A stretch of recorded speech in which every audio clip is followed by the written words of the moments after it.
abraçou ali, comemoramos, e, pô, já falou assim, não, bora que dá pra gente virar, dá pra gente não levar pros pênaltis, né? Mas não foi como Deus quis e Deus planejou. E é impressionante, porque aquela baliza, exatamente aquelas traves ali, naquele lado do campo do Mineirão, foi exatamente onde o pão do Atlético, de alguma forma, começou a cair com a manteiga para baixo, porque o Atlético acabou sendo vice-campeão diante do São Paulo em 77, numa final disputada em 78. O Atlético invicto, com mais de 10 pontos de frente, por uma questão de manobras de bastidor, tiraram o Reinaldo da decisão. Reinaldo, que havia feito 28 gols, foi expulso da segunda rodada, engavetaram o processo do Reinaldo e tiraram o processo ali. E o Atlético acaba perdendo 4 pênaltis, o São Paulo perde 3, o goleiro do São Paulo era o Valdir Pérez, e foi uma das noites mais tristes de Minas Gerais. Mas foi exatamente naquela trave ali, né, que acaba batendo ali para fazer a massa e tirar de uma fila. Sem dúvida alguma, uma das maiores emoções, né? Como atleticano, sem dúvida nenhuma, né? É bom lembrar disso. É bom lembrar disso com você, viu? Muito especial. É muito bom lembrar disso com você. Especial porque eu sempre comentava, né, que é aquela sensação de criar asas para poder voar, mas no fundo a gente não quer ir embora nunca, né? Ainda mais quando a gente vem vivendo bons momentos, a gente constrói bons momentos dentro de um clube. E eu sempre falei, pô, eu quero ir embora, mas eu quero deixar um título grande, eu quero deixar um título de expressão antes de sair daqui. Então, a partir daquele dia que a gente conseguiu vencer, conseguiu ser campeão, a sensação de estar entregue, de falar assim, pô, eu fiz o meu dever. Missão cumprida. Missão cumprida, agora eu posso, sim... Então, e com grandes atuações, né? Eu falei no começo, o hat-trick diante do Arsenal, Sarandi. Toda a imprensa argentina lá com o gol assim, as partidas. Eu acho que é um erro de algumas pessoas que medir jogador às vezes só por número. Não tem isso. Hoje em dia é mais ou menos isso. Se você pega, por exemplo, vamos pegar um exemplo que você falou do Ronaldinho Gaúcho. Você pega o número a porcentagem de passe errado dele é maior que a dos outros, porque ele tenta o passe mais difícil. Não se esconde. Então, se você for olhar, o cara que mais era passe no time é ele, o volante. E os zagueiros provavelmente são os que erram mesmo, porque começa a trocar entre eles ali. Mas então, hoje em dia, antigamente era assim, hoje em dia tá absurdo. Isso tudo é questão de números, tudo é questão de quantos passes deu, cruzou, quantos gols, quantas assistências. As pessoas não enxergam mais o futebol como ele tem que ser enxergado. Um atleta que ele vai abrir espaço para o outro passar, que tem a mesma importância do cara que deu o passe para o outro fazer o gol. Então, as pessoas analisam somente números hoje em dia. Então, antigamente era menos. Eu acredito, pelo que eu vivi antigamente, mas hoje em dia as questões são somente essas. Mas a frieza dos números. Teve um jogo do São Paulo lá, no primeiro jogo das oitavas de final, que assim, a gente estava tomando uma pressão absurda, eles fez um gol. E nesse momento eu não tinha tanta maturidade, só que naquele momento eu tive um momento de experiência, porque o Lúcio estava com amarelo. Eu dei uma antecipada numa jogada no meio de campo e ele, com as travas, pegou na minha costela. E naquele momento o juiz não ia dar o amarelo. E a primeira coisa que eu caí, na hora que eu caí, que ele não ia dar o amarelo, eu já caí e já levantei a blusa. E na hora que levantou a blusa, ele viu a marca assim, travas. Aí ele olhou assim e falou assim, já tirou, tomou o segundo amarelo, vermelho, e foi aí que a gente começou a entrar no jogo. Porque assim, a tendência do que a gente estava vivendo e passando ali, que as coisas iriam desandar e muito. Estava 1-0, ainda perdeu chance na cara do gol. Então, graças a Deus aconteceu como aconteceu. Foi tão atípico que aquele jogo que eu que bati o escanteio e o Ronaldinho que fez o gol de cabeça. O Ronaldinho era o cara da bola parada, você foi bater o escanteio. E assim, talvez acho que a maior comemoração dele, ele saiu batendo. Aqui é Galo e... Foi logo que você bateu o escanteio, logo abaixo, onde é que estava a torcida do Foi logo abaixo, que ele já veio pro nosso lado ali. Então, nesse jogo aí, além da assistência, eu participei também do gol do Tardelli, que eu recebi, virei, e eu tava voltando de lesão, eu tava com meu ombro tinha saído do lugar, e nesse jogo o defensor que tava comigo, ele só puxava meu braço o jogo todo. Sabia que ele queria isso. Eu tava na cara que ele queria isso. Portanto, que eu acabou o jogo, eu fiquei uns 2-3 dias com o braço completamente dolorido no local de tanto puxar. Justamente para ir para poder magoando mesmo. Claro. Então, assim, foi um jogo também que foi crucial também para esse momento nosso ali dentro da Libertadores, que foi a vitória, né, de ter esse 2-1 aí com gols fora de casa, ainda valia esses gols fora de casa, então foi uma vitória enorme pra gente. Sem dúvida alguma. Você falou que terminando a Libertadores, você já sabia que você ia embora. Tudo indicava que sim. Como é que foi essa definição? Porque, por exemplo, na época eu lembro, eu era setorista do Galo, o papo do Arsenal procurou outros times de outros lugares da Europa que procuraram, e o Shakhtar estava naquele momento, tudo era bom para aparecer. Os caras levavam, tinha até o Michel Chesco, acho que aprendeu a falar um pouco de português. Ele falava um portunhol. Para poder treinar aquela galera ali. E como é que foi essa definição pelo Shakhtar? Foi porque ele pagou mais pelo Atlético? Foi porque foi a melhor oferta? Cara, como é que chegou? E você pode falar hoje quem realmente fez contato oficial com você? Não, foram vários times. Teve o Borussia, teve o Arsenal, teve o Tottenham, teve o Porto. Só que todos os clubes, eles não queriam pagar aquilo que o Atlético estava pedindo. E o Kalil, vocês conhecem para negociar. Né? Tinha um momento que ele eu não sei nem se eu posso falar isso, mas vou falar. Já passou tanto tempo. Nessa época aí, eu tive... Até aceitar a proposta do Shakhtar, eu tive 3 propostas recusadas. Falei assim, não quero. Do Shakhtar, não quero. Acho que é parecido com eu vi uma entrevista. Não quero. Cheguei. Eu vi uma entrevista dele. Foi pro Chala ontem. Eu vi isso aí também. Aí o empresário dele falou, então pede 3 vezes mais. Ele falou, eu quero isso. Aí os caras aí... Se pagar, ele falou assim, então se eu pagar aí você vai... Aí ele falou, vou, então tá, então assina aqui. Então assim, eu recusei 3 propostas pra ir pro Shakhtar. E tava esperando as outras propostas, só que as outras propostas eram X e chegou no momento que o Shakhtar eram 2X. E eles falavam assim, além disso, a gente ia pagar 25 milhões de euros à vista pro Atlético. E os outros clubes queriam pagar 18, 19, 20. O Porto chegou a falar, não, eu pago 22, mas parcelado. Então, chegou no momento que a gente foi fazer uma reunião lá no escritório do Kalil, que o Kalil, a gente conversando e tal, tem isso, tá acontecendo aquilo, o Kalil falou assim, ó, se fosse meu filho, eu já tinha colocado ele na porta do aeroporto. E aí, só que... Você falou do jeito muito sutil. Porque assim, a gente sabe como é que é o Kalil, né? E o Kalil também foi um cara também absurdo, me ajudou bastante também no início aqui, na minha trajetória. Então, ele falou justamente isso, só que a gente, naquela época, assim, é uma decisão muito... que tem uma responsabilidade muito grande, né? Porque isso não se trata só da minha carreira, se trata da minha família também, daquilo que eu vou poder proporcionar para eles, sonho de dar uma casa para a família, de dar uma estrutura. Então, essas questões, quando a gente parou para analisar, a gente falou assim, infelizmente, não tem como recusar. Um time dá 1x ou dá 2x. E antes de tomar essa decisão... E à vista ainda, né? E à vista. E antes de tomar essa decisão, eu liguei pro Filipão, que eu tava vivendo aquele momento dentro da seleção. Com as federações. Exato. Eu falei assim, professor, a questão é essa. Tem esse time, só que tem um time que ele tá fora ali do eixo, assim, podemos dizer, da competitividade. Da grandeza. Ele não faz parte dos Big Five, né? Exato. Então, mas assim, só que a situação é essa.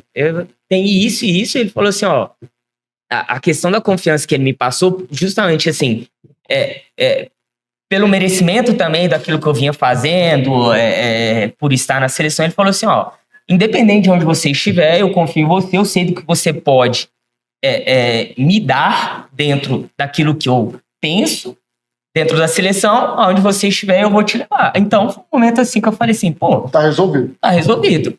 E a família pensa do mesmo jeito, a gente pode ali sofrer ali durante um tempo dentro ali de estar em uma cultura completamente diferente, um país que é muito frio, mas depois hoje eu consigo enxergar também, consigo entender e ver que foi uma boa decisão, justamente por se tratar de... era uma proposta completamente recusável. E 12 anos depois continua sendo a maior venda da história do Atlético e do futebol mineiro, né? 25 milhões de euros. Não, isso em 2013. Em 2013, sim. Exato. Então, assim, hoje o futebol, ele tá inflacionado, né? Então, assim... Mas, número absoluto, ninguém chegou a bater 25. Exato. Então, assim, hoje em dia um atleta... Antigamente, um atleta, para ele ser vendido ali por 20, 25, 30 milhões, ele tinha que ganhar Libertadores, tinha que estar na seleção, tinha que estar... Graças a Deus, idade jovem. Porque hoje em dia, assim... um atleta que ele faz uma temporada assim, média, ou até uma temporada boa, os clubes estão pedindo 40 milhões, 45 milhões de euros, então Como é que foi essa adaptação lá no Donetsk? Agora, infelizmente, né? 2025. Mas ele já pegou guerra antes. Pois é.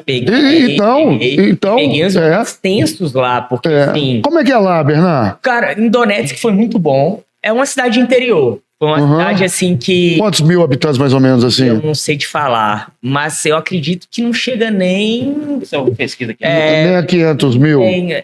Eu acredito que por aí, se não um pouquinho mais. Eu não tenho muita noção. Não. Seria uma Juiz de Fora. Pelo fator de a gente nunca encontrava trânsito para poder... Mesmo em horário de pico, essas coisas. E para os meus pais foram excelentes, porque eles foram comigo no primeiro ano. Sim. Meus pais e minha irmã. Uhum. A gente foi para lá, eles ficaram o primeiro ano comigo, eles amaram. Assim, porque é uma segurança grande. Em 2013 era de 945. Ou quase 1 milhão de pessoas. Mas, não é tão pequeno, né? Poder dizer assim. Mas se comparar com Belo Horizonte, pegar a região metropolitana. Exato. Então, assim, era uma cidade muito tranquila, muito gostosa. Só que nessas questões da guerra, as cidades mais afetadas, uma delas foi Donetsk. Porque ela é muito mais para a Rússia, né? Exato. E eles falam que eles têm muito minério. Então, assim, dentro da Ucrânia, eles têm muito poder em relação a isso, por causa do minério, a venda de minério, essas coisas. O próprio presidente do clube era o dono dessa companhia que fazia todas essas questões. Então... Foi assim, um ano tranquilo, mas a partir do momento que acabou o meu primeiro ano, que foi a Copa do Mundo. Na Copa do Mundo começou antes disso, indo para o treino, porque a gente sempre tinha a ida para o treino na saída da cidade, a gente tinha que sair um pouquinho, e era o CT, e entrar na cidade de novo. E eles começaram a colocar barricadas de concreto nessa entrada e na saída da cidade. Grupo separatista. Exato. A gente fala russo lá. Não fala ucraniano. É só, assim, perto da Polônia eles falam um pouquinho de ucraniano, mas, em geral, no país eles falam só russo. Eles estão querendo mudar isso a partir do momento que as tensões ficaram maiores agora, né? Durante esses últimos anos. E aí eu fui pro treino, tava... ali, os soldados, o pessoal da Ucrânia. Só que quando eu voltei, os pró-separatistas da Rússia, eles tinham tomado essa barricada. Então, assim, esses soldados da Ucrânia, eles reconheciam os jogadores, e foi nesse momento que eu, voltando com meu pai, o pró-separatista mandou encostar o carro. E aí meu pai aqui, encostou o carro, apresentamos o documento, só que de cantinho, assim, ainda tinha alguns soldados da Ucrânia meio que acompanhando, eles deixaram eles ali, eles ficavam ali fiscalizando se estavam tendo entrada de arma, bomba, essas coisas nos carros, fiscalizou tudo, aí o outro soldado falou com ele e acabou liberando. Então, esses momentos de tensão ali, tinha um pastor que vivia lá nesse momento de ligar lá para casa e falar assim, não sai de casa hoje, que nas cidades vizinhas, os pró-separatistas, eles pegaram tanques de guerra e estão atirando. Então, assim, foram momentos muito tensos pra gente, pelo fato também de eu vim com a minha família embora. Teve alguma coisa, algum míssil, alguma situação que atingiu justamente o centro de treinamento ou o estádio, não? O estádio, mas só que a gente não estava lá mais. Assim? Acertou o estádio. O nosso centro de treinamento também foi bombardeado. Portanto que lá no nosso, onde que a gente dormia, concentrava, pegou fogo praticamente no hotel todo. Então, assim, financeiramente pro presidente foi uma perda absurda. Portanto que, se eu não me engano, eles falam que ele tinha ali, juntando tudo, 16 bilhões de euros, mas com a guerra ele perdeu 13.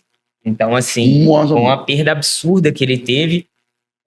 E mesmo assim, é um cara que nunca deixou de pagar o salário, sempre honrou com os compromissos, sempre honrou também até com as próprias premiações que nem estavam no contrato. Sim. Se vocês ganharem esse jogo, classificar na fase de grupo da Champions, vocês vão ganhar X, pra vocês dividirem. Isso não estava no contrato de ninguém. Ele dava porque ele gostava de dar, e mesmo assim continuou cumprindo com as obrigações. Mas foram momentos muito difíceis. Quem que eram os outros brasileiros que jogavam lá com você, Bernardo? Nossa, quando eu cheguei tinha 13. Na minha chegada chegou eu, o Elton Ney. O Elton Ney, do Fluminense. O Fred, que era do Inter. Que teve passagem pela base do Galo. Exato, passou pela base do Galo. O Fernando, que era do Grêmio. Mas lá já tinha o Wilsinho. Tinha o Dudu, que era o croata, né? Que era naturalizado croata. O Eduardo da Silva jogou no Arsenal. Tinha o Alex Teixeira, tinha o Douglas Costa, tinha o Luiz... Jogava o Patrick lá? O Patrick também, nessa época ele não estava jogando com a gente, ele estava sendo emprestado, voltava. Tinha o Dentinho também. Tinha... Nós tínhamos muito. Uma legião mesmo. Marlos, tinha um lateral esquerdo também que jogou no Botafogo, esqueci o nome dele agora. E é meu amigo, Márcio Azevedo, também. Porque muitos jogadores, o Tyson, tinha muitos jogadores que eles iam ali também para alguns clubes, o Metalist, ali do lado, destacava e o Chaco trazia. Já tá ali do lado. Sim, tinha uns 13, 14 jogadores lá, tinha muitos jogadores. Falar já tá ali do lado. Teve um ano que vocês vieram fazer amistosos aqui, não foi? No Independência, foi 2015, né, Bernardo? O treinador nosso entrou dentro de campo nesse jogo. Foi uma vergonha absurda, mas não tinha preparação nenhuma pra gente fazer uma pré-temporada aqui no Brasil, sabe? Não fazia muito. Pegamos Atlético, pegamos o Grêmio, eu acho, se não me engano, também. O Cruzeiro a gente jogou contra eles só em Brasília. Então, assim, foram alguns jogos jogando contra o Bahia também lá. Mas, assim, foram jogos que a gente, infelizmente, assim, a gente não tinha uma preparação até mesmo de pré-temporada para esse tipo de jogos. Então, eu lembro uma cena desse pós-jogo aí. Tinha uma roda de jornalistas, aí você terminou o jogo ali, você conversando com a gente ali e tal, tava até o Ringo dando aguentando uma turma. O treinador sai bravo do vestiário. Bernardo, tem que falar pra dentro do vestiário. Foi porque nesse dia antes do jogo eu dei uma entrevista, porque assim, esse treinador ele era muito difícil de conviver, principalmente para jogadores novos. Então, eu tive muitos problemas com ele lá, não só eu, todos. Se você falar lá, todos. Teve jogadores que até saíram na mão com ele. Olha. Tem ideia. Teve jogadores que saíram na mão com ele lá. Só que essas coisas acabam não saindo. Mas ele era um cara muito difícil de conviver e foi me perguntado isso na entrevista. Só que tem certas coisas que a gente pensa, sabe, mas não fala. Justamente para não criar um ambiente pior. Mas só que nesse momento eu tava tendo tantos problemas com ele que eu falei assim, eu vou ser sincero. Falei assim, é um clube que gosta de brasileiros, eles gostam de jogadores que estão sendo revelados, jogadores bons, mas é um clube que o jogador ele vai ter dificuldades com o treinador, justamente pela forma de pensar, de agir, de se colocar. Então, assim, ele é aquele jogador que ele não era aquele jogador que estava, assim, que ele gostava, que estava vivendo, que tinha mais anos com ele. Ele, se não fosse esse tipo de jogador, ele não iria, dificultava mais o trabalho. Então, aí, depois dessa reunião, alguém passou para ele, alguém falou, e aí, depois desse jogo, ele ficou muito nervoso comigo, justamente por falar essas coisas que são a verdade, que foi completamente sincero, não foi nada inventado da minha parte, sabe? Mas entra a questão que a gente falou aqui agora, são coisas que a gente pensa, sabe? Mas em muitos casos a gente não fala. Evita justamente. Fala, Vitão. O no Shakhtar, você jogou, acho que talvez realizou o grande sonho de todo jogador, que no fim não terminou da melhor maneira, que é jogar uma Copa do Mundo. O sonho de todo mundo. Jogar uma Copa do Mundo pela seleção brasileira no Brasil, acho que é o sonho. Exato. Como é que foi viver esse ápice, né? Porque o Brasil fez bons jogos, tinha o Neymar ali no auge. No auge. Aí vem a notícia de perder o Neymar e vem aquele jogo fatídico. Cara, por tudo que eu vivi, a experiência que eu vivi em relação a organização, a ser uma Copa do Mundo, ser no Brasil, assim, foi um momento muito especial, mesmo sendo aquela situação fatídica ali, como você disse, de ter perdido esse jogo 7-1, de até mesmo até hoje, se a gente parar para entender ou ver o que aconteceu, a gente não consegue exatamente com exatidão falar o que realmente poderia ter feito ou não, porque também é aquela questão, analisar depois o que aconteceu é muito fácil, né? Então, tomar as decisões dele antes do acontecido, que é muito difícil, né, de fazer. Mas, assim, foi, assim, um momento absurdo na minha carreira, um momento, assim, que você vê tantos jogadores bons, jogadores, assim, absurdos, que não tiveram oportunidade de estar em uma Copa do Mundo, de não estar em um grupo, em viver esse clima, e eu vivi mais ainda, como você disse, dentro do meu próprio país, e vestindo uma camisa tão pesada, uma camisa assim que como eu coloco nos dois lados ali, a camisa de vestir uma camisa do Atlético, vestir uma camisa da seleção, é uma responsabilidade muito grande. Então, a gente representa muitas pessoas, representa uma nação, representa uma torcida completamente apaixonada. Então, para mim, por mais que eu tenha vivido e passado por esse 7-1, que foi difícil demais para mim, para me recuperar, foram anos e anos para poder lidar com essas questões, principalmente do tanto que a gente apanhou, de tudo que a gente passou depois desse jogo, mas eu acredito sim que eu viveria tranquilamente. Você chegou a fazer algum tipo de tratamento ou foi só na conversa? Fiz profissional? Fiz tratamento também psicológico, portanto que eu também passei por um momento de crise de ansiedade também, nos momentos que eu estava jogando até na Inglaterra, então foram momentos muito difíceis, tratamento com medicação, tratamento com psicólogo, então assim...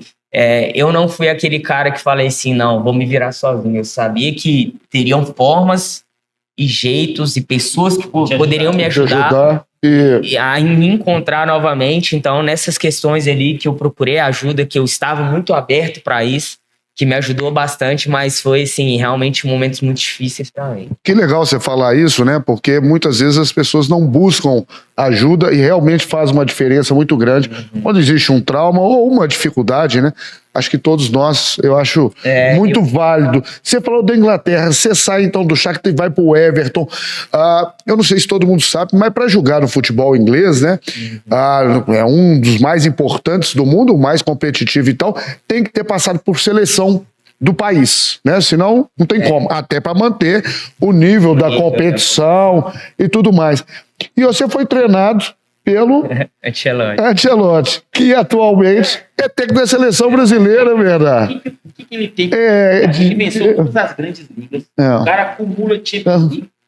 E você vê todo jogador, gosta do jogador brasileiro, fala muito bem. Por que é o dia a dia dele? Ele é um Filipão italiano. Boa definição. Pelo fato de ele cria e ele deixa com que o ambiente fica muito leve para todos, sabe? Ele é aquele cara paizão que gostam de um ambiente tranquilo, então ele sabe conduzir os jogadores, ele sabe levar e tirar o máximo de cada um. Então, no próprio Everton, a gente fez uma primeira temporada muito boa com o Marco Silva. A gente ficou praticamente 3 pontos de uma Europa League que, pro Everton, naquele momento, e até hoje, né, seria um feito já muito grande, por não participar de competições europeias há muito tempo. E no segunda temporada ali, as coisas não foram encaixando e tal, perdemos jogo ali, e do nada aparece o Ancelotti lá que ninguém esperava, né? Ninguém imaginava que o Ancelotti ia aparecer treinando o Everton. Então, assim, ele é um cara que ele é muito versátil. Ele até chegou a falar isso nessas entrevistas, que assim, existem jogos e jogos, que é os jogos que a gente vai preparar para ser reativo e jogos que a gente vai preparar para ser um time mais ativo. E ter esse entendimento é difícil, entendeu? Porque, assim, tem em muitos lugares e muitos treinadores que eu passei, tinha uma metodologia, um plano de jogo e acabou. Geralmente o jogador que tinha que encaixar na maneira do treinador. O Ancelotti tem essa habilidade. Ele deixa ele procura encaixar no melhor de cada um. Exatamente. Então, assim, hoje a gente vai pegar um time ali que ele gosta de ter um pouquinho mais a bola, mas tem uma dificuldade mais um pouco. Mas você pegar o Aston em Londres, por exemplo, o Southampton em casa. Exato. Então, assim, é normal. Então, você tem que ter esse entendimento. Então, eu acredito, assim, que ele é um cara que foi vencedor como jogador também, jogador e treinador. Então, cara, para vencer o que venceu e o que conquistou até hoje como treinador, sem dúvida nenhuma, é um cara diferente. Então, ele tem esse entendimento que eu acredito que é mais importante hoje em dia, além da tática, é você saber conduzir um grupo. Porque sem dúvida. Isso, a gente tá assim, pô, somos jogadores, mas também somos ser humano. Isso. A gente tem que saber ali chegar e conversar, passar confiança, instruir, jogar o jogador para cima, porque assim, não são os 11 jogadores, a gente precisa dos 30 jogadores ali, 25. Então, a partir do momento que se eu der atenção somente para os 11, eu perco o resto. Então, eu tenho que saber também conduzir aqueles que não estão jogando, até mais do que os que estão jogando. Entendeu? Então, ter esse entendimento é muito importante para você conduzir um grupo vencedor.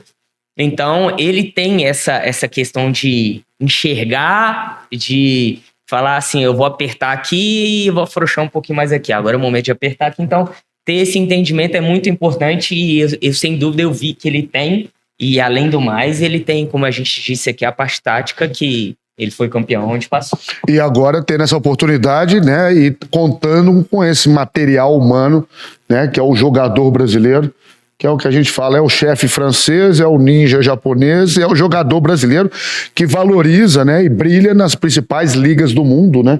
Realmente tem aquele savoir-faire, como a gente diz na França. Eu quero saber, aproveitando essa passagem para a Inglaterra, que hoje é a liga mais valorizada do mundo, o que faz dela tão especial, que você vê que é extremamente competitiva. Então. Assim, cara, você vai ver um jogo campeonato inglês, beleza, tem a galera que faz mais pontos, mas, tipo assim, o Manchester City faz isso aqui para ganhar dos caras. A intensidade do jogo é uma coisa absurda. Todos têm a intensidade muito alta. O que é interessante também, complementando, é porque Londres ela é toda dividida, né? Os clubes, principalmente, cresceram ali na época da Revolução Industrial, que os operários ali daquela região, por isso que os torcedores são ali daquela região e são muito fiéis aos seus clubes, e ela é toda dividida, né? Assim, dentro da proporção, eu enfrentei e joguei contra clubes que tinha o estádio muito hostil também, portanto que assim, a gente consegue ver, enxergar que tem torcedores realmente apaixonados por futebol. Foi ali onde que tudo começou. Exato. Também, né? Então, mas assim, a competitividade e a rotatividade dentro do campeonato inglês, ela é absurda. Absurda. Portanto, assim, que dentro da Champions League, em todos os jogos que eu joguei, era praticamente igual a rotatividade. Então, assim, eu no Shakhtar pensava assim, porra, desculpa a palavra, eu cheguei numa competição que eu vou ter 38 jogos na mesma intensidade em que eu tinha 6 jogos. Porque, assim, dentro do Shakhtar, a gente tinha alguns momentos que a gente classificava, Portanto que agora ficou legal. No meu último ano lá, a gente pegou um grupo com o Napoli, que estava em primeiro no italiano, o City, que estava em primeiro no inglês, e a gente pegou o Feyenoord da Holanda. E é campeão europeu. Que tinha sido campeão no último ano na Holanda. Então, assim, no primeiro momento, quando saiu a chave, a galera falou assim, o Shakhtar não vai nem para a Europa League. Porque o terceiro, naquele momento, iria para a Europa League. E a gente conseguiu classificar em segundo nesse grupo, deixando o Napoli e o Feyenoord de fora e o City em primeiro. Então, assim, em alguns momentos dentro do jogo ali, a intensidade estava tão alta no inglês que quando a bola saía, a gente parava para dar uma respirada, a gente até agradecia. E assim, a rotatividade, ela é muito alta. É esse ponto, Bernardo? Era esse ponto. Porque, assim, a bola não para, a bola roda muito bem, todo mundo sabe o que tem que fazer. Os gramados são muito bons. Então, aí entra essas questões da pontuação para estar dentro desse torneio. Então, assim, são jogadores qualificados, são jogadores que não estão ali por estar. Então, quem pisou, hoje eu consigo enxergar, depois de ter passado lá, que quem pisou dentro do campeonato inglês foi por merecimento, ele não estava ali à toa, sabe? Então, assim, a gente no primeiro ano ali, a gente estava jogando para jogar e para ir para a Europa League. A gente pegou um Fulham que já estava rebaixado, ele já não tinha mais nada para fazer dentro do campeonato. Fomos jogar na casa deles e tomamos 2-0. E assim, a gente nem viu a cor da bola. Então, assim, a gente consegue ver assim, que não tem time bobo. O time que está em primeira, pegar o 20º, ele vai sofrer, ele vai ter dificuldade, ele vai ter problemas para poder vencer o jogo. Se não correr, se não fazer aquilo que tem que fazer, se parar para pensar assim, é o último, a gente vai chegar lá a vencer. Não existe mais. Eu acredito, assim, que não só lá hoje em dia, lá, é lógico que lá tem essa diferença que é maior. Mais dinheiro também. Exato. E a qualidade. Exato. Então, mas eu acredito que até mesmo hoje em dia não tem time bobo mais, todo mundo sabe como é que desarma, como é que faz um bloco baixo, como é que fecha espaço. Então, hoje a informação, hoje a tecnologia está para base, o povo tá falando. Exatamente. Aqui, você sabe que a gente poderia, né, que a prosa fica tão boa, mas nós não tem que falar desse retorno para casa. Mas então, depois do Everton, depois dessa passagem lá, você era muito querido lá, né, Bena? Era. O presidente lá, muito querido. Um carinho muito grande. A ação do estádio novo lá agora ficou bonito. Ficou. Só que essa questão aí de... Eu tinha mais um ano de contrato, a troca da saída do Ancelotti e a troca foi o Benítez, se não me engano, que acabou depois. E ele queria que eu voltasse para poder ter essa última temporada, para ele ver.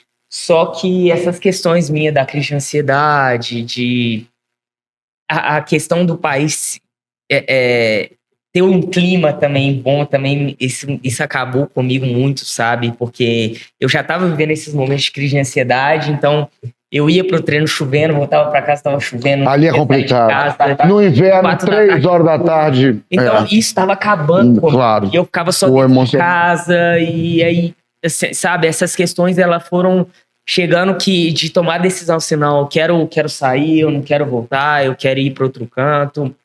Que tomei a decisão de ir para os Emirados Árabes, que foi uma decisão também que hoje eu enxergo que não foi tão boa, justamente eu saio da Inglaterra quando as coisas são, sabe, 5 horas, as coisas são completamente corretas para serem feitas, e lá completamente diferente. Bernardo? As coisas devagar, uma cultura diferente, treinos à noite. Por causa do calor. Não dá para treinar à tarde. Então, essas questões também foram muito difíceis. Então, eu venho num treino ali com uma qualidade técnica absurda. Do treino, quem vai jogar? Então, eu vinha ali, aí chegava no treino, eu vinha jogadores que não estavam se empenhando, que não estavam se dedicando. Então, eu estava fazendo mal para mim mesmo. Chegou um momento, falei assim, não consigo, não. Assim, eu tô almejando coisas ainda, e eu tô aqui vendo gente que não tá nem aí pra nada, e assim, é lógico que não são todos, teve jogadores lá, eu encontrei jogadores muito bons, principalmente alguns brasileiros, mas tinha muitos jogadores de lá que não se empenhavam, não se dedicavam. Portanto, que aí eu tomei a decisão de ir para a Grécia. Para a Grécia, para o Panathinaikos. Isso. Clube que o Gilberto Silva também eu encontrei passou. ele lá. Você encontrou o Gilberto lá? Foi no meu segundo ano. Eu encontrei lá, ele tinha uma passagem para lá, muito querido também pelos torcedores, diretoria, todo mundo por lá. E com uma passagem riquíssima também, né? Pelo Atlético, vocês foram campeões juntos da Libertadores, quando ele volta, e ele também brilhou com a camisa no Arsenal, no futebol inglês, enfim, do Panathinaikos também. Aí eu imagino assim, já é um clima melhor, Mediterrâneo, né? Aí eu imagino que já foi um pouco... uma decisão um pouco mais acertada, né? Foi, em relação a tudo, eu acredito. Foi um momento excepcional que eu vivi na Grécia, em relação entre o clima, entre a torcida. uma torcida completamente apaixonada por futebol, lota os estádios. E o povo grego é alegre, né, Bernardo? Bacana, né? Muito com o povo brasileiro. Parece, sim. Assim, que foi o lugar que eu mais me adaptei hoje em dia. Onde todos eu passei até então na minha carreira. E é um futebol que ele tem, assim, aquele nível bom, mas poderia ser melhor se o país também não tivesse passado por tudo que passou em 2012. O país quase quebrou, a crise foi muito grande. Então, mas ele tem crescido bastante, sabe?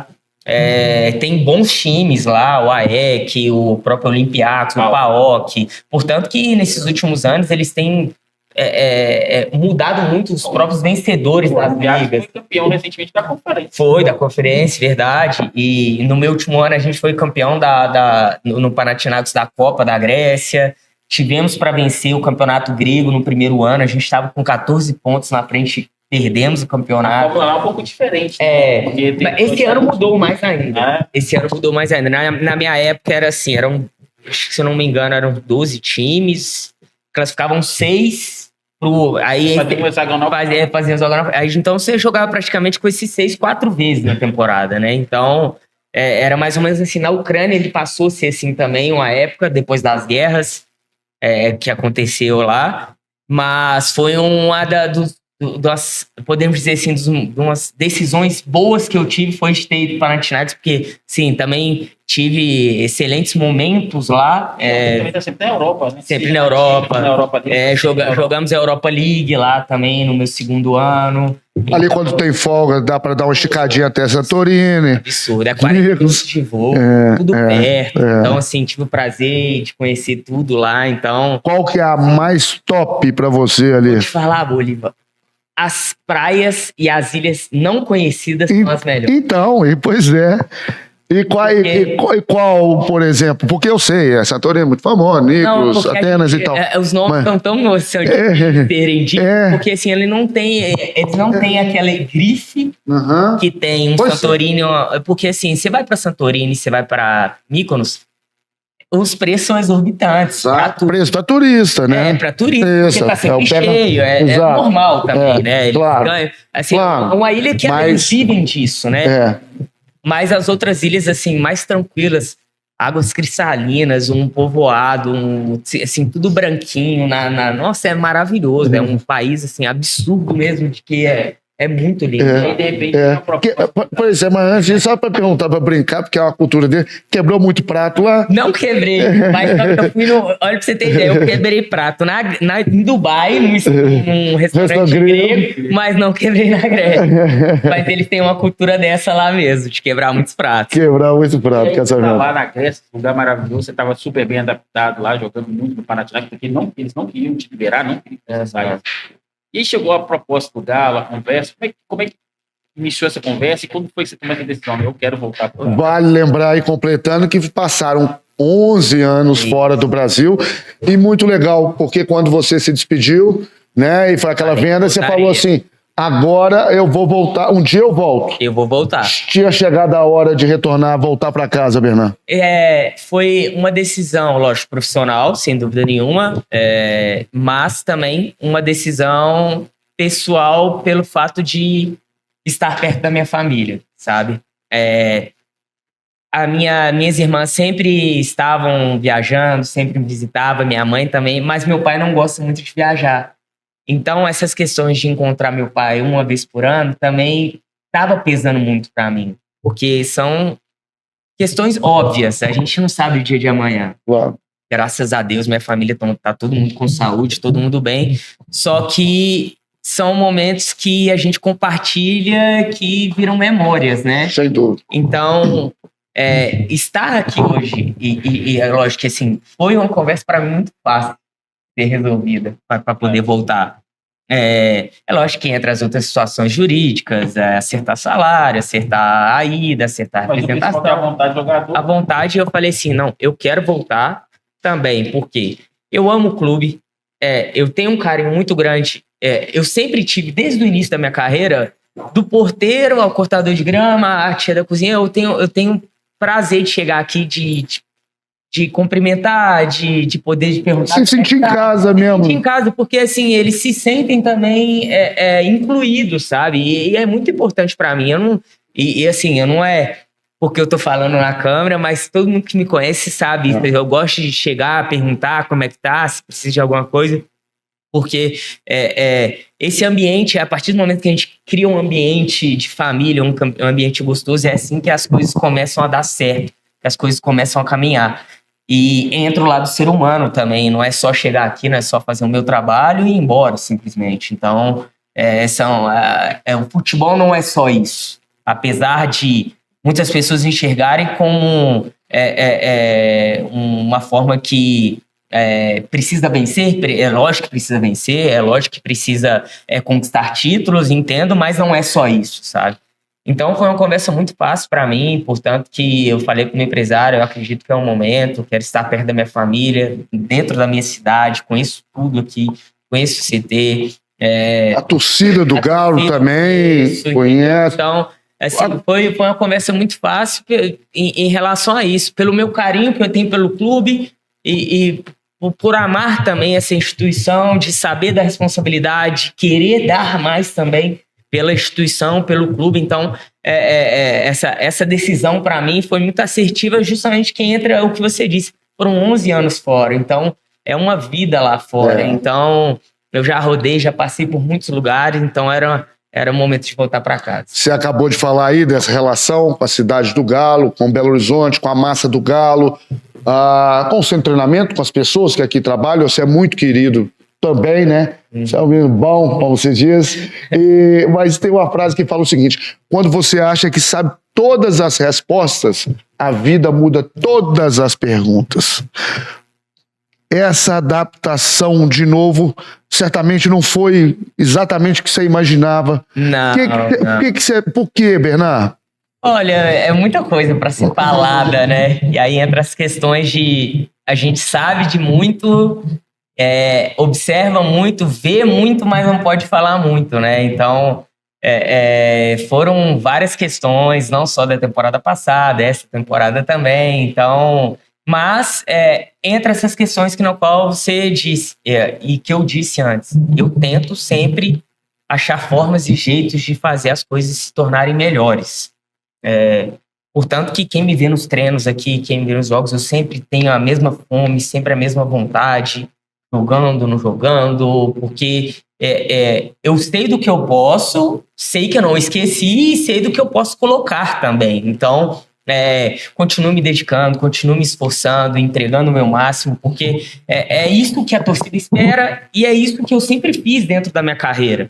Em qualquer momento que eu passei de adversidade, dificuldade, eu estava lá sempre me dedicando, me esforçando, porque sei que as oportunidades aparecem, entendeu? Então, o mínimo que eu espero de mim é isso, é eu entregar o meu máximo. Então, continuar me entregando, continuar me esforçando. Em alguns momentos vai ter momentos de dificuldade, as coisas não vão acontecer, mas cabe a mim, é o que eu disse, é continuar me dedicando. Você acha que essa expectativa ou essa pressão pessoal, né? Pô, tô voltando para casa, né? Tem uma história assim, passa por um pouco assim, muita pressão, e às vezes, pelo menos é a percepção que eu tenho, né? Você sabe do meu respeito, do meu carinho por você, e eu olhava assim, falei assim, gente, o Bernard podia tentar uma coisa mais, claro que o futebol mudou, são outras situações, mas uma coisa mais vertical. Às vezes eu sinto falta, assim, como se você tivesse sem muita confiança, talvez, na minha avaliação.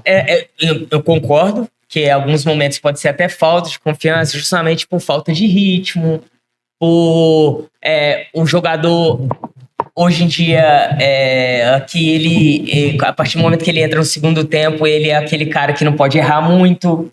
Então, não errando muito, você acaba querendo fazer o mais simples, mas aí fazendo o mais simples você também não causa impacto. Então aí você não tem tantas oportunidades depois. Não tem o destaque precisa. Então, algumas coisas que a gente tem que começar a tentar encaixar, sabe? Eu concordo nisso. Falta um pouquinho ali, às vezes, de confiança em fazer algumas coisas, mas a confiança, ela vem com um apoio por trás, ela vem com um ritmo maior de jogo, com essas questões de o jogador que ele tá ali entrando no segundo tempo ter mais leque de opções em questão de vai, tenta, erra, tá tudo bem, tenta de novo, entendeu? É ter esse suporte por trás também. Isso não é só comigo, a gente pode ver vários jogadores que tem, que a gente sente ele realmente que tem um pouquinho de falta de confiança. Então, essas questões são construídas não só dentro de campo, mas também fora e no dia a dia. Claro, claro. Você que volta a ser comandado mais uma vez pelo Alex Stivel, né, mais conhecido como Cuca, o técnico mais vitorioso, né, no comando técnico do Atlético. E eu percebo que ele gosta muito de você e gostaria também, pelo menos imagino, de que a coisa acontecesse, que a coisa aconteça, vamos dizer assim. Porque, como eu disse, você é um atleta nosso, é um prata da casa, que passou nesse funil, que venceu seleção brasileira, né, jogar na liga inglesa, né, jogar no campeonato inglês. Então, como quem diz, não tem que provar nada para ninguém. Eu acho que é uma questão realmente das coisas se ajustarem, né, Vitão? E você sabe que eu sempre falo, né, que jogar bem ou jogar mal, todo mundo passa. Isso. Mas então, uma coisa que eu sempre sabe que nas lives que eu faço, ele me esconde do jogo. Isso. Acho que isso pra mim é um fundamental. O jogador que não esconde do jogo. Não pode ser a fase boa, fase ruim. Vitão, essa coisa é importante. Isso pra mim é o diferencial. Você sabe que eu aponto o grande jogador, o cara que não esconde do jogo. Isso aí pra mim é o grande. Porque eu tenho sido muito cobrado, né, nesses últimos jogos, principalmente algumas questões de alguns erros, né? Mas eu sou aquele tipo de cara que eu não vou me esconder. Eu vou estar sempre ali dando a cara a tapa. Eu posso pegar e errar 5 bolas seguidas. A sexta eu vou tentar da mesma forma. Tem erros e erros, né? Porque uma coisa é eu pegar a bola e tocar de lado, você pegar pô. Exato. Agora eu quero te achar numa diagonal, uma companheira aí, a oportunidade de você errar é muito maior. Exato. Claro. Tem essas questões também das cobranças que, tipo assim, em alguns momentos eu não tô reclamando, porque a torcida, eu acredito que, assim, são questões que a gente não discute, a torcida, pra mim, sempre vai ter a razão, mas que, às vezes, parece que as cobranças justamente entram nisso, que alguns erros, assim, erros normais que acontecem dentro do jogo, que estão completamente normais, que existe uma cobrança tão grande em cima de mim, às vezes pode ser pelo fato de esperar que ele, assim, quem cobra muito de alguém é porque espera muito dessa pessoa. Sabe que a pessoa tem. Mas em algumas questões ela não vai favorecer a pessoa que está sendo cobrada. Então, às vezes, eu tenho uma certa cobrança em cima de mim que parece que eu já desrespeitei a camisa, que eu já desrespeitei a instituição, ou que eu tenho feito as coisas muito mal. E eu não consigo enxergar dessa forma, sabe? E em alguns momentos, essas cobranças, não só em relação a mim e aos outros jogadores, elas acabam não trazendo nenhum benefício, sabe? Elas não trazem nada positivo pra gente, porque assim, em alguns momentos que a gente não vai bem, ou não jogue bem, ou não tá com confiança tão alta, isso faz com que piore ainda as coisas. Então, eu não tô falando pra torcida bater palma, ou fazer as coisas, deu um passe de lado, vão bater palma, vão elogiar, mas de ter uma tranquilidade maior, não só comigo, eu não tô falando só de mim, mas também no time. Porque a partir do momento que a gente sente que a gente tem a confiança da torcida, que a torcida tá do nosso lado, chegou no final do jogo, pode vaiar, pode fazer o que quiser, entendeu?